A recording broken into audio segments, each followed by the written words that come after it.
Hello students, तो आज पढ़ लेते हैं बीएससी 6 सेमेस्टर केमिस्ट्री का एक मोस्ट इंपोर्टेंट टॉपिक, एमीन क्या होते हैं, एमीन का वर्गीकरण आप कैसे करोगे, एमीन का नोमेनक्लेचर आप कैसे करोगे, एमीन की physical properties, basic strength of amine, और सब कुछ इस लेक्चर में देखने वाले हैं। यानी कि basic introduction, full and final आज इस लेक्चर में। यूनिट 6 है ऑर्गेनिक कंपाउंड्स ऑफ नाइट्रोजन का एक मोस्ट इंपोर्टेंट टॉपिक है, तो छोड़ना बिल्कुल नहीं है। पेन नोटबुक साथ लेके बैठे, जो बोलूंगा लिखवाऊंगा बोर्ड पे वो सब कुछ नोट करते रहना, क्योंकि यही आपके नोट्स है, कहीं बाहर से नोट्स की आपको जरूरत नहीं है। चलिए साहब, पहले मैं हेड डाल दूं, बाद में बातें तो होती रहेंगी। चलो साहब देखो भाई जरा, एमीन्स क्या होते हैं आपके, एमीन्स क्या होते हैं भाई, अरे ये एमीन्स क्या होते हैं, एमीन्स क्या होते हैं, एमीन्स या एमीन कोई दिक्कत नहीं। चलिए साहब, एमीन जितने भी एमीन होते हैं वो सब के सब अमोनिया के डेरिवेटिव्स होते हैं। अमोनिया इन सब का ना बाप होता है, ऐसे मान लो इन सब का, क्योंकि सबको जन्म कौन देता है, अमोनिया देता है। इस टाइप से देखो, ये मेरे पास क्या है, अमोनिया है, इसके बारे में आपने पढ़ रखा है, इसके बारे में भाई आपने पढ़ रखा है। अमोनिया के ऊपर कितने लोन पेयर होते हैं जरा मुझे बताओ भाई। 12th क्लास में आपने सब कुछ पढ़ा है यार एमीन के बारे में, क्या कुछ ना है 12th क्लास में एमीन के बारे में, वही आज बेसिक इंट्रोडक्शन है पढ़ने वाले हैं इस लेक्चर में। उसके बाद कल को नेक्स्ट पॉइंट देखेंगे हम। चलिए साहब, इसके पास एक लोन पेयर प्रेजेंट होता है, lone pair of electron present होता है, जिसकी वजह से ये बेसिक प्रॉपर्टीज शो करता है, आपको पता होना चाहिए। अब अगर मैं इस वाले हाइड्रोजन को बाहर कर दूं तो मेरे पास बन गया 1 डिग्री एमीन। अगर मैं इस वाले हाइड्रोजन को भी एल्किल ग्रुप द्वारा बाहर कर दूं तो मेरे पास बन गया 2 डिग्री एमीन। अगर मैं इस वाले हाइड्रोजन को भी एल्किल ग्रुप द्वारा बाहर कर दूं तो मेरे पास बन गया 3 डिग्री एमीन। लेकिन इस लोन पेयर पे कोई इफेक्ट नहीं पड़ने वाला। ये मत सोचना कि 3 एल्किल ग्रुप है, क्योंकि alkyl group plus I effect डालता है, और जब ये प्लस आई इफेक्ट डालता है तो इन इलेक्ट्रॉनों को बाहर की ओर धक्का देगा। जब ये बाहर की ओर धक्का देगा तो तैयार बैठा होगा इलेक्ट्रोफिलिक रीजन, इलेक्ट्रोफिलिक रीजन जिन पे पॉजिटिव चार्ज होता है, ठीक है। तो जितने भी एल्किल ग्रुप होते हैं, यानी कि अगर आप अमोनिया से हाइड्रोजन का प्रतिस्थापन एल्किल ग्रुप द्वारा कर देते हो तो भैया एमीन बनता है। अगर एक हाइड्रोजन बाहर निकाल दोगे तो प्राइमरी एमीन बन जाएगा, 2 हाइड्रोजन बाहर निकाल दोगे, 2 हाइड्रोजन बाहर निकाल दोगे तो हमारा बन जाएगा द्वितीयक एमीन बन जाएगा, और अगर तीनों के तीनों हाइड्रोजन बाहर निकाल दोगे तो तृतीयक एमीन बन जाएगा। और यही चीज हम यहां करवाने वाले हैं। तो ऐसे ऑर्गेनिक कंपाउंड्स, ध्यान देना बेटे बोर्ड पे, ऐसे ऑर्गेनिक कंपाउंड, ओके, ये ऑर्गेनिक कंपाउंड होते हैं नहीं होते हैं, जहां कार्बन हाइड्रोजन आ जाए समझ जाना कि वो ऑर्गेनिक कंपाउंड है, ठीक है। तो ऐसे ऑर्गेनिक कंपाउंड, ठीक है, लाइन पे फोकस करना बेटा ठीक से, ऐसे organic compounds, okay sir okay, ऐसे ऑर्गेनिक कंपाउंड्स मैंने मान लिया, ऐसे ऑर्गेनिक कंपाउंड्स जिनमें अमोनिया, किसका बेटे, जिनमें अमोनिया के हाइड्रोजन, ठीक है, जिनमें अमोनिया के एक या अधिक, जिनमें अमोनिया के एक या अधिक, ठीक है बेटे, एक या अधिक हाइड्रोजन एटम का प्रतिस्थापन, देखो कितनी सिंपल परिभाषा, का प्रतिस्थापन, यानी कि ऐसे ऑर्गेनिक कंपाउंड जिनमें अमोनिया के एक या अधिक हाइड्रोजन एटम का प्रतिस्थापन, ठीक है, एल्किल ग्रुप द्वारा हो जाता है, एल्किल ग्रुप द्वारा हो जाता है, ठीक है बेटे। क्या कहलाता है हमारा, एमीन कहलाते हैं। लो साहब, ये बन गई परिभाषा हमारी, एमीन्स कहलाते हैं, ओके ओके ओके ओके कहलाते हैं, है ना। तो ऐसे ऑर्गेनिक कंपाउंड जिनमें अमोनिया के एक से अधिक, यानी कि एक या अधिक हाइड्रोजन एटम का प्रतिस्थापन एल्किल ग्रुप द्वारा हो जाता है, एमीन्स कहलाते हैं। चलिए साहब, ठीक है ठीक है, फॉर एग्जांपल ले लें इसका, ओके ओके ले सकते हो भैया, एग्जांपल आपकी मर्जी है, फॉर एग्जांपल। चलिए साहब, मैं एग्जांपल कौन सा ले लूँ उठा के, इसका एग्जांपल आप ले लो मैथिल एमीन, ठीक है बेटे, क्या नाम है इसका, मैथिल एमीन। लिख देना आप, इसका नाम क्या है, CH3NH और NH2, क्या नाम है इसका, NH2 और NH2 नहीं आएगा यहाँ, CH3 आएगा, इसका नाम क्या हो गया, डाइमेथिल एमीन हो गया, ठीक है। तो एथिल एमीन, इसका नाम क्या बेटे, इसका नाम है मैथिल एमीन, ठीक है, इसका नाम लिखो, क्या नाम है इसका, Maithil amine, okay sir okay okay okay, Maithil amine. चलिए साहब, इसका नाम क्या होगा, इसका नाम है डाइमेथिल एमीन, है ना, डाइमेथिल, ये सिर्फ नॉर्मल नेम है, डाइमेथिल एमीन। बहुत इजी चैप्टर है यार, ये बहुत इजी पॉइंट है, क्योंकि पढ़ाना बड़ा जरूरी है ना आप लोगों को, और भी बहुत सारे आएंगे आपके पास, ठीक है, Maithil amine, ethyl amine, propyl amine, अरे अनेक हैं, पूरी सीरीज, ये मानिए एक सीरीज बन जाएगी पूरी, अगर आप चाहते हो तो बनाने के लिए। लेकिन हमें इतना लंबा बनाने की क्या जरूरत है, 1-2 एग्जांपल बहुत है यार देने के लिए। क्यों हो गई एमीन्स की परिभाषा, ठीक है। अब पढ़ लेते हैं एमीन का क्लासिफिकेशन। टॉपिक देखने में इतना बड़ा लग रहा ना, है नहीं, क्योंकि टॉपिक पढ़ा हुआ है आपका पहले से और इजी टॉपिक है। चलिए साहब, amine, classification of amine. Okay sir, okay, classification, ठीक है, क्लासिफिकेशन ऑफ एमीन। चलिए साहब, क्लासिफिकेशन ऑफ एमीन, हर एक एमीन की, चाहे प्राइमरी एमीन हो, सेकेंडरी एमीन हो एंड टर्सरी एमीन हो, तीनों के तीनों एमीन की रिएक्टिविटी अलग अलग होती है। ध्यान देना बेटे, तीनों के तीनों एमीन की रिएक्टिविटी अलग अलग होती है। प्राइमरी एमीन यानी कि ये होता है 1 डिग्री एमीन, RnH2 क्या है बेटे, ये 1 डिग्री एमीन। और 2 डिग्री एमीन कौन सा होता है, R2NH, ठीक है। और 3 डिग्री एमीन कौन सा होता है, R3N। तो तीनों की रिएक्टिविटी अलग अलग होती है। बिकॉज, क्यों, रीजन भी तो होगा ना इसका, क्यों होगी, क्योंकि यहां पे देखो नाइट्रोजन के साथ दो क्या जुड़े हुए हैं, एसिडिक हाइड्रोजन एटम। ये एसिडिक हाइड्रोजन एटम होता है, यानी कि अम्लीय हाइड्रोजन परमाणु जुड़े होते हैं। यानी कि यहां नाइट्रोजन एटम के साथ 2 एसिडिक हाइड्रोजन एटम जुड़े हुए हैं, यहां नाइट्रोजन एटम के साथ 1 एसिडिक हाइड्रोजन एटम जुड़ा हुआ है, और यहां नाइट्रोजन के साथ कोई भी एसिडिक हाइड्रोजन एटम नहीं जुड़ा हुआ है। तो कुछ रिएक्शन प्राइमरी एमीन देता है, ठीक है, सेकेंडरी एमीन नहीं देता, टर्सरी एमीन नहीं देता। कुछ रिएक्शन ये दोनों देते हैं, ये नहीं देता। कुछ रिएक्शन ऐसी भी होती हैं जिनमें ये देता है लेकिन ये दोनों के दोनों नहीं देते। अंदाजा लगा लो, वो होती है इनकी रिएक्टिविटी। जब पढ़ेंगे इसके बारे में आगे नेक्स्ट टॉपिक में जब पढ़ेंगे तो सब सीख जाएंगे कौन सा कितना ज्यादा रिएक्टिव होता है। फिलहाल तो अगर आप रियलिटी में देखें तो प्राइमरी एमीन इस टाइम सबसे अधिक आपको हाईली रिएक्टिव दिखाई देगा, क्योंकि इसके पास 2 अल्फा हाइड्रोजन एटम है और ये रिएक्शन आसानी से कर लेता है। आपने भी जितनी रिएक्शन अब तक पढ़ी होंगी वो प्राइमरी एमीन की ज्यादा पढ़ी होंगी, जैसे कार्बिल एमीन रिएक्शन पढ़िए कार्बिल एमीन रिएक्शन पड़ी होगी, हिंसबर्ग अभिकर्मक पढ़ा है आपने, तो उन सबसे जो है प्राइमरी एमीन आसानी से क्रिया कर लेता है। लेकिन ये जो दोनों के दोनों होते हैं इनकी रेड लग जाती है बहुत बुरी तरह से। देखते हैं कौन कितना ज्यादा रिएक्टिव होता आगे। अभी फिलहाल तो जरा ये है कि क्लासिफिकेशन करवा दूं मैं आपको। पहले लिख दूं मैं 1 डिग्री एमीन। पहला नंबर क्या है बेटे मेरे पास, 1 डिग्री एमीन, जिसको हम कहते हैं प्राइमरी एमीन। ठीक है बेटे, primary amine, primary amine, primary amine. चलिए साहब, प्राइमरी एमीन चेक कर लेते हैं। अरे भैया क्या होते हैं ये प्राइमरी एमीन, यानी कि 1 डिग्री एमीन क्या होते हैं, कुछ नहीं है, जब अमोनिया के एक हाइड्रोजन एटम का प्रतिस्थापन एक एल्किल ग्रुप द्वारा हो जाता है तो प्राइमरी एमीन बनते हैं। या लिख लोगे इस लाइन को या मैं लिखवा दूं, अरे सर लिखवा दो यार। चलो, जब अमोनिया के, किसके बेटे, जब अमोनिया के, ठीक है, जब अमोनिया के 1 यानी कि एक, ठीक है, हाइड्रोजन एटम का प्रतिस्थापन, ठीक है बेटे, का प्रतिस्थापन किसके द्वारा हो जाता है, बताओ जरा मुझे। जब अमोनिया के एक हाइड्रोजन एटम का प्रतिस्थापन, ठीक है, एक एल्किल ग्रुप द्वारा हो जाता है, एक एल्किल ग्रुप द्वारा, एक एल्किल ग्रुप द्वारा हो जाता है, तो 1 डिग्री एमीन बनते हैं, तो 1 डिग्री एमीन बनते हैं। ओके सर, बताओ जरा नॉर्मल फॉर्मूला क्या है, RnH2, RnH2। और यहां पर ध्यान देने वाली बात यह है कि R4 कोई भी एल्किल ग्रुप हो सकता है, वेयर जहां R4 क्या बेटे, एल्किल ग्रुप है। अब ये एल्किल ग्रुप कौन कौन से हो सकते हैं जरा मुझे बताओ, इसके बारे में तो पता ही है आप लोगों को। मैथिल एथिल प्रोपिल ब्यूटिल, ठीक है, Maithil ethyl propyl butyl. Maithil CH3 size छोटा होता है, एथिल CH3 CH2 साइज बड़ा होता है, propyl CH3 CH2 CH2 size और बड़ा होता है। इस पे भी बहुत सारी चीजें डिपेंड करने वाली हैं एमीन की, ठीक है। अरे बेसिक इंट्रोडक्शन आपने पढ़ा जरूर है 12th क्लास में, लेकिन इस टाइप का नहीं पढ़ा, क्योंकि ये तो भैया बड़ा खतरनाक वाला करवाने वाला हूं मैं।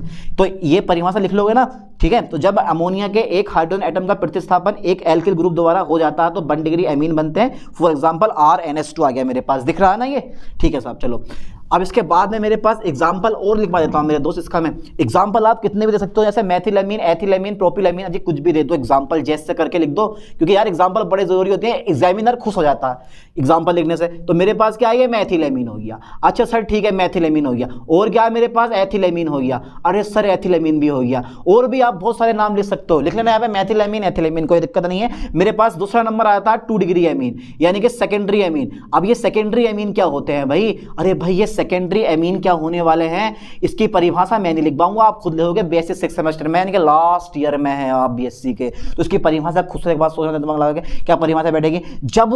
जब अमोनिया के 2 हाइड्रोजन एटम का प्रतिस्थापन 2 एल्किल ग्रुप द्वारा हो जाता है तो 2 डिग्री एमीन बनते हैं। ये परिभाषा तुम्हें खुद से लिखनी है, और सामान्य फॉर्मूला मैं लिख पाऊंगा। फॉर्मूला क्या है मेरे पास, R2NH। ये क्या है बेटे मेरे पास, अरे सर यही तो है सेकेंड डिग्री एमीन, यही तो R2NH सेकेंड डिग्री एमीन है। चलिए साहब देखते हैं एग्जाम्पल, इसके एग्जाम्पल यहाँ परिभाषा लिखे, खुद से लिखनी है परिभाषा बेटे। यहाँ ये वाला 2 एल्किल यानी कि 2 हाइड्रोजन एटम का प्रतिस्थापन 2 एल्किल ग्रुप दोबारा हो जाता है तो 2 डिग्री एमीन बनते हैं। लिख लोगे ना पक्का? चलिए साहब मैं आगे बढ़ाता हूँ। एग्जाम्पल आ गया मेरे पास। एग्जाम्पल क्या लिखूँ? एग्जाम्पल में जैसे CH3 का होल ट्वाइस NH, ठीक है साहब, और CH3 CH2, ठीक है साहब, का होल ट्वाइस NH। क्या नाम है इसका बेटे? इसका नाम बताओ जरा मुझे। इसका नाम है डाईमेथिलेमीन। लिख लोगे ना नाम आगू? अरे बतेरे इंटेलिजेंट हो यार आप लोग। डाईमेथिलेमीन, ये छोटी मोटी चीज़ें तो ऐसे समझ में नहीं आप लोगों के। डाईमेथिलेमीन, और इसका नाम क्या है? डाईएथिलेमीन। क्या बात है सर, डाईएथिलेमीन इसका नाम, डाईएथिलेमीन है। चलिए साहब आगे देखते हैं। डाईएथिलेमीन हो गया हमारा, है ना। अब मेरे पास 2 डिग्री यानी कि 3 डिग्री एमीन हो जाता है। थर्ड नंबर आता है मेरे पास 3 डिग्री एमीन यानी कि टर्सरी एमीन। क्या आता है बेटे? टर्सरी एमीन, ठीक है। टर्सरी, TERTIARY, चलो टर्सरी एमीन। चलिए साहब टर्सरी एमीन के बारे में पढ़ लेते हैं। तो आपको खुद लिखना, जब अमोनिया के 3 हाइड्रोजन एटम का प्रतिस्थापन 3 एल्किल ग्रुप द्वारा हो जाता है तो टर्सरी एमीन बनते हैं, यानी कि 3 डिग्री एमीन बनते हैं। इसको हम बोलते हैं टर्सरी यानी कि 3 डिग्री, ठीक है बेटे। और इसको बोलते हैं हम कौन सा डिग्री? 2 डिग्री। यहाँ पे आप 2 डिग्री भी कर लेना, कोई दिक्कत नहीं है। यहाँ पे आप 2 डिग्री भी कर लेना, ठीक है। तो टर्सरी एमीन यानी क्या बोलते हैं इसको हम? 3 डिग्री एमीन। फॉर्मूला क्या बनता है मेरे पास? R3N बन जाता। R3N मतलब 3 एल्किल ग्रुप तीनों हाइड्रोजन एटम को बाहर निकाल देंगे। फॉर एग्जाम्पल, अगर मैं एग्जाम्पल लिखूँ ना मेरे दोस्त, चलिए साहब फॉर एग्जाम्पल लिख दें आप। इसका क्या एग्जाम्पल बैठेगा भैया? इसका एक एग्जाम्पल है, बहुत सारे एग्जाम्पल है, एक नहीं है बहुत सारे।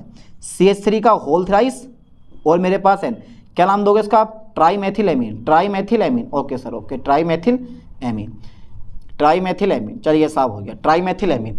तो ये बेसिक इंट्रोडक्शन। तो एमीन कितने प्रकार के बैठ गए? 1 डिग्री, 2 डिग्री और 3 डिग्री। 1 डिग्री एमीन कौन सा है मेरे पास? RNH2। 2 डिग्री एमीन कौन सा है मेरे पास? R2NH। और 3 डिग्री एमीन कौन सा है मेरे पास? R3N, ठीक है। यानी कि प्राइमरी एमीन में नाइट्रोजन एटम के साथ 2 हाइड्रोजन एटम होते हैं, हाईली रिएक्टिव होता, ठीक है। इसके साथ में 1 हाइड्रोजन एटम होता, थोड़ा कम रिएक्टिव हो जाता, और इसके साथ में कोई हाइड्रोजन नहीं होता और कम रिएक्टिव हो जाता। बेसिकली नॉर्मल अपनी जानकारी के अनुसार मान लो, ठीक है। जब पढ़ेंगे हम इसकी रिएक्टिविटी पढ़ेंगे तो पता चलेगा कौन सा कितना ज़्यादा हाईली रिएक्टिव है, कब कौन कितना ज़्यादा हाईली रिएक्टिव होता। तो यहाँ तक का स्क्रीनशॉट ले लो, उसके बाद चेक कर लेते हैं इसका नोमेनक्लेचर। चलो साहब अब पढ़ लेते हैं IUPAC नोमेनक्लेचर ऑफ एमीन। चलिए साहब नॉर्मल नेम तो आपने देख लिए, जैसे मेथिलेमीन, एथिलेमीन, प्रोपिलेमीन, लेकिन अब इनके IUPAC नाम क्या होंगे वो आप जानते हैं इस चीज़ के बारे में। चलिए साहब मैं डाल दूँ हेडिंग पहले, IUPAC, okay sir, IUPAC nomenclature. अरे बड़ा इजी टॉपिक है, nomenclature, okay sir, clature, nomenclature of amine. चलिए साहब of amine, okay okay okay okay करवा दें। तो सबसे पहले जो मेरे पास ये एमीन ग्रुप होता है ना मेरे दोस्त, जो मेरे पास एमीन ग्रुप होता है, एमीन ग्रुप है मेरे पास कौन सा वाला? Amine group. इस एमीन ग्रुप को जो मेरे पास ये सिंगल बॉन्ड NH2 मैंने मान लिया, जो मेरे पास ये एमीन ग्रुप है, इसके 2 रूप होते हैं। एक होता है पूर्व लगन, एक होता है सफिक्स, एक होता है प्रेफिक्स। एक होता है सफिक्स और एक होता है प्रेफिक्स, ठीक है। अब ये जो प्रेफिक्स होता है इसको हिंदी में कहते हैं अनुलग्न। क्या बोलते हैं बेटे? अनुलग्न बोलते हैं इसको। और ये क्या होता है? ये बाद में लगाया जाता है। और जो ये सफिक्स होता है ये उसको कहते हैं हम पूर्व लगन। क्या बोलते हैं बेटे? इसको हम पूर्व लग्न, ठीक है। और ये लगाया जाता है पहले। क्या लगाया था बेटे? ये पहले। तो पूर्व लगन तो बहुत कम यूज होगा, ज़्यादातर इसका प्रेफिक्स यानी कि अनुलग्न ज़्यादा यूज होता है, ठीक है। और उसका जो प्रेफिक्स होता है वो होता है एमीन। क्या होता है बेटे? एमीन होता है, ठीक है। और इसका जो होता है पूर्व लगन वो होता है एमीनो। क्या होता है? एमीनो, ठीक है। जो पहले लगाएंगे वो एमीनो लगाएंगे, जो बाद में लगाएंगे वो एमीन लगाएंगे। फॉर एग्जांपल देखो जरा, जैसे मैंने, और हाँ जितना भी हम नामकरण करेंगे वो सब एल्केन माने करेंगे। नामकरण हमेशा जितने भी एलिफेटिक एमीन होते हैं सबका नामकरण, ठीक है, एल्केन माने करते हैं। ये इस बात के बारे में तो आपको पहले से ही पता होना चाहिए। चलिए साहब देखो, जैसे मैंने लिया एग्जांपल पहला मेथिलेमीन। क्या लिया मैंने इसका बेटे? मेथिलेमीन, है ना। तो ये नॉर्मल नेम मेथिलेमीन है, लेकिन IUPAC नाम क्या होगा? Methane plus amine. तो क्या बन गया बेटे मेरे पास? मेथेन प्लस एमीन बराबर मेथेनामीन। मेथेनामीन कर दो या मेथेनामीन कर दो, कोई दिक्कत नहीं है, ठीक है भाई। मेथेनामीन कर दो या मेथेनामीन कर दो। अगर मैंने यहाँ कर दिया CH3 CH2 और मेरे पास सिंगल बॉन्ड NH2, तो अब इसका नाम क्या हो जाएगा? एथेन प्लस एमीन बराबर कितना क्या बेटे? एथेनामीन, है ना। ये कितने सिंपल नाम है देखो, ये सब अनुलग्न इनके बाद में है, मेथेन प्लस एमीन बाद वाला है। अब ये पूर्व लगन का यूज कहाँ होता है वो भी हम चेक कर लेंगे इस चीज को। फिलहाल तो एक सिंपल सा टॉपिक पढ़ो, मजे लो आराम से।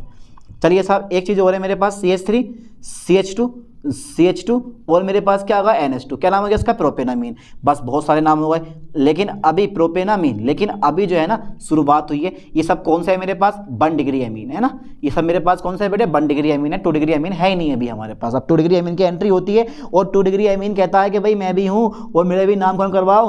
अब बताओ जरा इसका नाम क्या होगा, किस किस को इसका नाम याद है अब तक, जरा मुझे बताओ भाई, दिमाग लगाओ जरा, इसका नाम क्या होगा। ये 2 डिग्री एमीन आ गया मेरे पास, इसका नाम आप इसका नाम खुद से बताओ क्या होना चाहिए। देखो N के साथ जुड़ा हुआ है मैथिल, तो N मैथिल और एक कार्बन है तो मैथेन प्लस एमीन मैथेनामीन, यानी कि N मैथिल, N के साथ जुड़ा हुआ है मैथिल तो N methyl, okay sir N methyl, और क्या लूँगा मैं इसका मैथेनामीन है ना, N methyl methanamine, okay sir N methyl methanamine. अच्छा इसका नाम बताओ ज़रा मुझे क्या होगा, CH3 CH2 NH और फिर मेरे पास CH3, बेटा इसका नाम क्या हो जाएगा, इसका नाम है देखो N methyl 1 2 ethane ethanamine, N methyl ethanamine, N methyl, चलिए साहब N methyl ethanamine, okay okay ethanamine है ना, N मैथिल एथेनामीन। लो साहब इसका नाम हो गया N मैथिल एथेनामीन, हो गया, ओके ओके ओके डन। चलिए साहब अब कुछ नामकरण, ये भी नामकरण हो गया, ये भी हो गया, ये भी हो गया, ये भी हो गया, ये भी हो गया। तो इस तरह से इसका आप IUPAC नामकरण कर सकते हो। चलिए साहब एक पॉइंट और मैं आपको दे रहा हूँ करने के लिए, अभी जरा बहुत ही ज़रूरी पॉइंट है ये वाला, CH3 NH N खाली और CH3, ये मेरे पास टर्सरी एमीन आ गया। जरा बताओ बेटा क्या नामकरण होगा इसका टर्सरी एमीन का। अब फंस गए, इसका नामकरण क्या होगा। देखो N के साथ लगा हुआ है मैथिल तो N, फिर N पे लगा हुआ है मैथिल N, कितने मैथिल हो गए, डाई मैथिल हो गया, N डाई मैथिल, ठीक है सर, और एक कार्बन है मैथेन प्लस एमीन मैथेनामीन है ना, मैथेनामीन, ओके ओके मैथेनामीन, ठीक है सर, चलो मैथेनामीन, ओके ओके ओके मैथेनामीन, ये आ गया हमारा, आ गया। और देखते हैं सर इसका नामकरण, ठीक है, मेरे पास NH आ जाएगा, मेरे पास आ गया CH3 और मेरे पास आ गया बेटे CH3। अब इसका नामकरण क्या हो जाएगा, अरे ऐसे बहुत सारे कंपाउंड आते हैं, बहुत सारे नामकरण आपको देखने के लिए रियलिटी में मिल जाएंगे, ठीक है। तो मैं यहाँ से काउंट नहीं करूँगा, मैं लंबी चैन ढूंढूंगा, 1 2 3 1 2 3, तो N पे लगा हुआ है मैथिल, ठीक है सर, N पे लगा हुआ है Maithil, okay okay okay N methyl, okay okay okay N methyl 1 2 3, propane N Maithil, क्या बेटा इसका नाम प्रोपेन, क्योंकि हम IUPAC नाम एल्केन मान्य करते हैं। तो ये आ गया मेरे पास प्रोपेन, कितने पे लगा हुआ है एमीन ग्रुप चेक कर लो, 2 पे लगा हुआ है, 2 एमीन 2 एमीन, ठीक है। तो N मैथिल प्रोपेन 2 एमीन या N मैथिल 2 प्रोपेनामीन, N मैथिल 2 प्रोपेनामीन भी लिख सकते हो आप, मर्जी है आपकी। तो CH3 मेरे पास CH3 मेरे पास आ गया N और इधर लगा दिया मैंने CH2 CH3, ठीक है बेटे, और इधर लगा दिया मैंने CH2, फिर मैंने लगा दिया CH2 और फिर मैंने लगा दिया CH3। अब इसका नाम क्या हो जाएगा मुझे बताओ, उसका नाम क्या होगा भैया 1 2 3, सबसे बड़ी चैन ढूंढ लो, प्रोपेन प्लस एमीन प्रोपेनामीन हो गया, ठीक है। N पे लगा हुआ मैथिल, तो मैथिल M4 मैथिल बाद में आता और E से एथिल पहले आता, तो ABC के अनुसार E पहले लिखेंगे M बाद में लिखेंगे, तो E से एथिल आता तो N एथिल, ठीक है सर, और N मैथिल, ठीक है sir, N methyl, okay sir. और आप लिख सकते हो 1 प्रोपेनामीन या प्रोपेन 1 एमीन या प्रोपेनामीन कर सकते हो, प्रोपेनामीन कर दो आप, प्रोपेनामीन 1 कर दो, यहाँ से यार प्रोपेन 1 एमीन, ठीक है, ये कर दो आप प्रोपेन 1 एमीन। इस तरह से आप इसका नाम लिख सकते हो बहुत सारा। हाँ एक चीज़ और है मेरे दोस्त, एक चीज़ और है, मैंने जो बताया था ना आपको पूर्व लगन, ये कहाँ लगता है पूर्व लगन, तो देखो ये कैसे लगता है वो भी मैं लिखवा दूँ तुमको। एक कंपाउंड CH3 है, मेरे पास CH आ गया, NH2 आ गया, ठीक है बेटे, और मेरे पास CH2, फिर मेरे पास आ गया CHO। अब बताओ मैं काउंट कहाँ से करूँगा, क्योंकि CHO जो होता है ना वो एमीन ग्रुप से पावरफुल ग्रुप होता है, तो गिनती किधर से होती है, जो देखो पावरफुल ग्रुप लगा होता है, 1 2 3 4 मेरे पास हो गया, ठीक है। तो 4 वाला देखो 3 पे आ गया एमीन, अब ये पीछे हो जाएगा, ये वाला क्या हो जाएगा मेरे पास आगे हो जाएगा, क्योंकि ये पावरफुल ग्रुप अपना नाम देगा, उसको पीछे फेंक देगा, तो उसका नाम हो जाएगा 3 मैथिल, क्या होगा बेटे 3 मैथिल, वो 3 मैथिल नहीं आएगा, यहाँ आ जाएगा मेरे पास 3 मैथिल नहीं होगा, क्या आना चाहिए बेटा यहाँ पे, तो 3 एमीनो, अब क्या आएगा मेरे पास एमीनो, 3 एमीनो, ठीक है, 3 एमीनो, 1 2 3 4, 4 वाला क्या हो गया 1 2 3 4 ब्यूटेनल, चाहते तो फर्स्ट ले सकते हो, वरना छोड़ देना यार, ब्यूटेन बनल, कोई दिक्कत नहीं है। तो 3 एमीनो ब्यूटेनल बन गया। इस तरह से आप पूर्व लगन और अनुलगन यूज कर सकते हो। बहुत सारे IUPAC नामकरण होते हैं, ठीक है, और आसानी से आप कर भी सकते हो। हाँ एक चीज़ और है, यहाँ तक का स्क्रीनशॉट ले लो, उसके बाद देखते हैं आगे की इसकी फिजिकल प्रॉपर्टीज। जल्दी फास्ट ले लिया इसका स्क्रीनशॉट, कर दें इसको इरेज, ठीक है साहब। चलो इसका भैया स्क्रीनशॉट आपने ले रखा है, ले लिया होगा। अरे इजी होता है, IUPAC नोमेनक्लेचर इसका बिल्कुल इजी होता है, सिंपल होता है। बेवजह में डरते हो आप, क्यों घबरा रहे हो? है भाई, 12th क्लास में नहीं हो आप? 12th क्लास में तो बेसिक बहुत, इस चीज़ को समझने के लिए 12th क्लास वालों को बड़ा टाइम देना पड़ता है, तब जाकर समझ में आते हैं उनको। लेकिन आप अब BSc में ऑलरेडी पढ़ कर रखे हो, तो हल्का सा बस एक बेसिक बता रहा हूँ आपको, हिंट्स दे रहा हूँ, और उस हिंट से आप खुद ब खुद आगे बढ़ते रहोगे। ऐसा होना चाहिए माइंड आपका। चलो साहब आगे देखते हैं चीज़ के बारे में थोड़ा सा और, यानी कि आप पढ़ लेते हैं इसकी फिजिकल प्रॉपर्टीज़, है ना, फिजिकल प्रॉपर्टीज़, ठीक है ठीक है। Physical properties, physical properties, okay sir, physical properties, ठीक है। देखो primary amine, secondary amine, tertiary amine, तीनों के तीनों होते हैं। तो देखो फिजिकल प्रॉपर्टीज जब मैं पढ़ूंगा ना, फिजिकल प्रॉपर्टीज ऑफ प्राइमरी है, प्राइमरी, ऐसा मान लो कि physical properties of primary amine, only primary amine, primary amine, ठीक है। बाकी सेकेंडरी और टर्सरी की फिजिकल प्रॉपर्टीज हम नहीं पढ़ने वाले हैं, वो थोड़ा अलग हटके हैं। तो सबसे पहले देखो, पहला नंबर मेरे पास ये है कि जितने भी 3 क्लासों में डिवाइड करो, पहले स्टार्टिंग वाले होंगे, बीच वाले होंगे, और फिर ऊपर वाले होंगे, सबसे ऊपर वाले, ठीक है। तो जो शुरू वाले होते हैं वो गैस होते हैं, बीच वाले जो होते हैं वो वोलेटाइल लिक्विड होते हैं, और जो ऊपर वाले होते हैं यानी कि उच्च अणुभार वाले एल्केन, उच्च अणुभार वाले एमीन जो होते हैं वो तुम्हारे पास सॉलिड होते हैं। यानी कि इस श्रेणी के, किसके बेटे, इस सीरीज के, ठीक है, इस सीरीज के, ठीक है, शुरू के सदस्य, जो शुरू के मेंबर होते हैं ना, शुरू के मेंबर, शुरू के जो मेंबर होते हैं वो बेटे होते हैं गैस। कैसे होते हैं? गैस होते हैं, ठीक है, गैस होते हैं। बीच वाले मेंबर, बीच के सदस्य कैसे होते हैं? बीच के मेंबर, बीच के मेंबर जो होते हैं, बीच के मेंबर, ठीक है, वोलेटाइल लिक्विड होते हैं। वोलेटाइल कैसे होते हैं? लिक्विड होते हैं, ठीक है सर, वोलेटाइल लिक्विड होते हैं। और चलो मान लिया मैंने वोलेटाइल लिक्विड होते हैं, ठीक है। यानी कि इस सीरीज के शुरू के मेंबर गैस होते हैं, बीच के मेंबर वोलेटाइल लिक्विड होते हैं, है ना। और इस सीरीज के शुरू के मेंबर गैस होते हैं, बीच के मेंबर वोलेटाइल लिक्विड होते हैं, और तथा उच्च अणुभार वाले, तथा उच्च अणुभार वाले, उच्च अणुभार वाले जितने भी मेंबर होते हैं, उच्च अणुभार वाले मेंबर, ठीक है बेटे, उच्च अणुभार वाले जो मेंबर होते हैं सॉलिड होते हैं। कैसे होते हैं? सॉलिड होते हैं।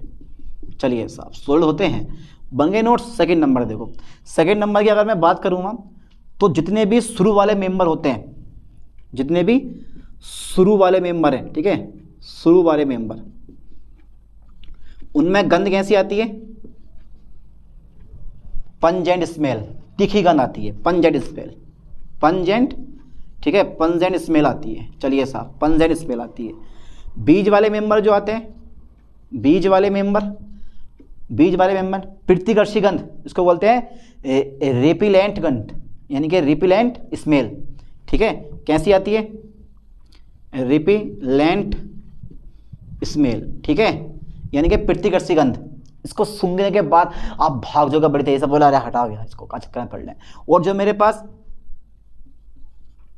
उच्च मेंबर होते हैं, उच्च मेंबर, ठीक है, उच्च मेंबर जो होते हैं उनमें आती है मछलियों जैसी, मछलियों जैसी गंध, मछलियों जैसी गंध लगा लो ये साहब, ये चीज़ें आती है ना। अब थर्ड नंबर है कि देखो अमोनिया में, अमोनिया का क्वथनांक अधिक होता है। क्यों? क्योंकि अमोनिया के अणुओं में हाइड्रोजन बंद पाया जाता है। ठीक प्राइमरी एमीन की भी यही कहानी है, ठीक है। प्राइमरी एमीन कैसा होता है? पोलर होते हैं, यानी कि ये जो प्राइमरी एमीन होते हैं वो सब पोलर होते हैं, यानी कि अमोनिया के समान प्राइमरी एमीन में भी हाइड्रोजन बॉन्ड पाया जाता है, ठीक है। पर ये जो हाइड्रोजन बॉन्ड होता है वो वाटर में जो हाइड्रोजन बॉन्ड पाया जाता है उसकी तुलना में थोड़ा कमजोर होता है, ठीक है, क्योंकि जो नाइट्रोजन एटम होता है वो थोड़ा कम रिएक्टिव होता है। आप इसको ना एक चेक कर लें F1 नाम से, ठीक है। तो फ्लोरीन की इलेक्ट्रोनेगेटिविटी सबसे ज़्यादा होती है, उसके बाद में ऑक्सीजन की आती है, उसके बाद में किसकी होती है? नाइट्रोजन की होती है। तो सबसे ज़्यादा इलेक्ट्रोनेगेटिव एलिमेंट कौन सा है? फ्लोरीन है। उसके बाद में ऑक्सीजन, उसके बाद में नाइट्रोजन। अब अगर वाटर में मैं हाइड्रोजन बॉन्ड की बात करूंगा, वाटर में मैं हाइड्रोजन बॉन्ड की बात करूंगा तो पता होना चाहिए कि भाई ऑक्सीजन की electronegativity more than nitrogen atom. तो जो हाइड्रोजन बॉन्ड वाटर में पाया जाता है वो ज़्यादा मजबूत होता है, और जो नाइट्रोजन में पाया जाता है वो थोड़ा सा कैसा होता है? कमजोर होता है, ठीक है। यानी कि जितने भी प्राइमरी एमीन है, यानी कि जो 1 डिग्री एमीन है, कौन से बेटे 1 डिग्री एमीन जो है वो सब कैसे होते हैं, 1 डिग्री एमीन पोलर होते हैं, अर्थात अमोनिया के समान इंटर मोलिकुलर हाइड्रोजन बॉन्ड पाया जाता है, परंतु नाइट्रोजन एटम जो होता है वो ऑक्सीजन एटम से कम इलेक्ट्रोनेगेटिव होता है, जिस कारण हाइड्रोजन बॉन्ड कैसा होता है, थोड़ा वीक होता है, मजबूत नहीं होता, तगड़ा नहीं होता, जैसा बोलते हैं हम, ठीक है। तो 1 डिग्री एमीन जो होते हैं, 1 डिग्री एमीन कैसे होते हैं, पोलर होते हैं। कैसे होते हैं बेटे, पोलर होते हैं। चलिए साहब, पोलर होते हैं। सेकंड थर्ड नंबर हो गया, फोर्थ नंबर देखो, जितने भी मेरे पास 1 डिग्री एमीन होते हैं, 1 डिग्री एमीन में, ठीक है, अमोनिया के समान, अमोनिया के समान, ठीक है, अमोनिया के समान क्या पाया जाता है, इंटरमोलेकुलर, इंटरमोलेकुलर, ठीक है, हाइड्रोजन बॉन्ड पाया जाता है, इंटरमोलेकुलर हाइड्रोजन बॉन्ड पाया जाता है, ठीक है। 1 डिग्री एमीन में अमोनिया के समान इंटरमोलेकुलर हाइड्रोजन बॉन्ड पाया जाता है। ओके सर, पाया जाता है, ठीक है ठीक है ठीक है ठीक है, पाया जाता है।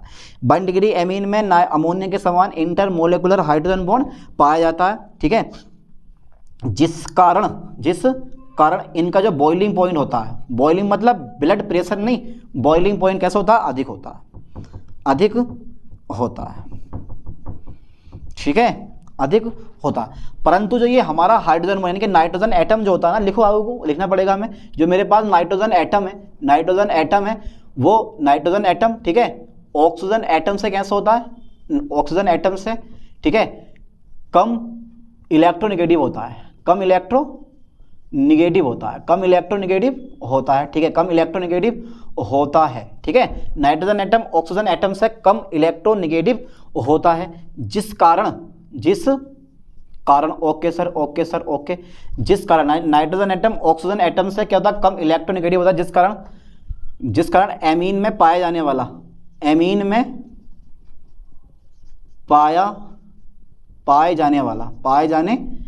पाए जाने वाला जो हमारा हाइड्रोजन बॉन्ड होता है, ठीक है, हाइड्रोजन बॉन्ड वो कैसा होता है, थोड़ा वीक होता है, वीक होता। अब अगर चाहे हो तो आप बना के भी दिखा दो और बढ़िया रहेगा आपको। तो ये मेरे पास नाइट्रोजन है, ठीक है, और यहाँ मैं कर दूंगा बेटे R, और यहाँ कर दूंगा मैं H, और यहाँ कर दूंगा मैं H, ठीक। एक मोलिक्यूल और पकड़ लो, NH और H और इधर R, तो ये RNH2 है, प्राइमरी एमीन है, फिर NH, फिर H और ऊपर कर दिया मैंने R। तो देखो ये nitrogen atom more electronegative element होता है, किसके अकॉर्डिंग, हाइड्रोजन के अकॉर्डिंग, तो इस पर माइनस, इस पर क्या आएगा मेरे पास प्लस आ जाएगा, ठीक है, इस पर क्या आएगा माइनस आएगा, इस पर क्या आ जाएगा प्लस, इस पर क्या आएगा माइनस, इस पर क्या आएगा मेरे पास प्लस, ठीक है। अब डॉट डॉट डॉट डॉट, यहाँ भी देखो प्लस और माइनस के बीच में अट्रैक्शन होने लगता है, इसको हाइड्रोजन बॉन्ड कहते हैं, और इस टाइप से ये क्या कर लेता है बेटा, हाइड्रोजन बॉन्ड बन लेता है, ये हाइड्रोजन बॉन्ड। और कौन सा बॉन्ड है ये वाला हमारा, यह है इंटरमोलेकुलर हाइड्रोजन बॉन्ड, है ना, अंतरा अणुक हाइड्रोजन बंध। चलिए साहब, हो गया कंप्लीट। अब बात यहाँ ये आती है, 4-5वां पॉइंट मेरे पास ये आता है, क्या प्राइमरी एमीन द्रव में विलय होते हैं, नहीं होते हैं, हाँ होते हैं, ठीक है। जितने भी प्राइमरी एमीन होते हैं सब द्रव में विलय होते हैं, क्योंकि जहाँ हाइड्रोजन बॉन्ड पाया जाता है वो सबके सब क्या होते हैं, द्रव में विलय होते हैं, ठीक है। चलिए साहब, इस लाइन को मैं दे रहा हूँ, प्राइमरी एमीन यानी कि 1 डिग्री एमीन क्या होते हैं, 1 डिग्री एमीन, ठीक है, में लिक्विड मतलब वाटर में, जल में कैसे होते हैं बेटे, विलय होते हैं, जल में विलय होते हैं, ठीक है ठीक है, जल में विलय सोल्यूबल होते हैं, जल में विलय होते हैं। और एक खास बात और, एल्किल ग्रुप बढ़ने पर अणुभार बढ़ेगा, जैसे जैसे एल्किल ग्रुप बढ़ते रहेंगे अणुभार क्या होगा, हमारा बढ़ता रहेगा, यानी कि मैथिलेमीन का अणुभार कम होगा, एथिलेमीन का अणुभार ज़्यादा होगा, प्रोपिलेमीन का ज़्यादा होगा। जैसे जैसे एल्किल ग्रुप बढ़ता रहता है ना, अणुभार बढ़ते रहते हैं और उनकी विलयता क्या होती है, घटती रहती है। तो एल्किल ग्रुप बढ़ने पर या अणुभार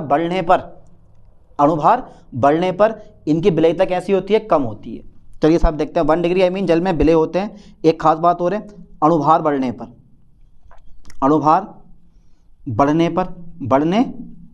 पर एल्किल ग्रुप भारी हो जाता है, एल्किल ग्रुप क्या होता है बेटे, ग्रुप भारी हो जाता है, ठीक है, जिससे विलयता कम होने लगती है, जिससे एमीन की विलयता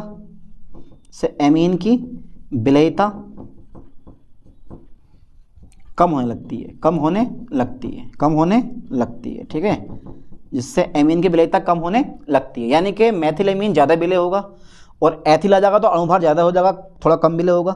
उसके ऊपर और कब मिले होगा, उसके ऊपर और कब मिले होगा, और जितने भी उच्च मेंबर होते हैं हेक्सेन से ऊपर, यानी कि कार्बन एटम जिसमें कार्बन एटम की संख्या 6 होती है, उसके ऊपर जितने भी तुम्हारे पास एमीन आएंगे वो सब के सब क्या होते हैं, जल में लगभग एविले होने लगते हैं।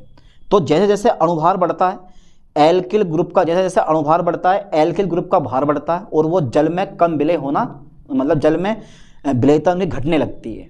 ये हिसाब होता है। कितने प्रॉपर्टीज हो गई, एक चीज़ हो रही है प्राइमरी एमीन जितने भी होते हैं सब क्षारीय प्रकृति दर्शाते हैं, याद कर लेना ठीक से। प्राइमरी एमीन क्या करते हैं, 5वां नंबर लिखवा दूँ, 6वां नंबर, तो 6वां नंबर खुद से लिख लो यार अपने आप। जितने भी प्राइमरी एमीन है सब बेसिक नेचर शो करते हैं, ठीक है। क्या शो करते हैं, बेसिक नेचर, बेसिक मतलब क्षारीय प्रकृति दर्शाते हैं। अब ये क्षारीय प्रकृति कैसे दर्शाते हैं वो पढ़ेंगे अब हम नेक्स्ट वीडियो में, ठीक है। तो यहाँ तक का स्क्रीनशॉट ले लें, और एमीन क्या होते हैं, उनकी नोमेनक्लेचर कैसे की जाती है, और उसकी फिजिकल प्रॉपर्टीज ये सब हमने देख लिया, और basic strength and chemical properties ये सब अब देखेंगे हम नेक्स्ट वीडियो में। ऐसे ही अब एक नई टॉपिक के साथ मिलते हैं नई वीडियो में। थैंक्स।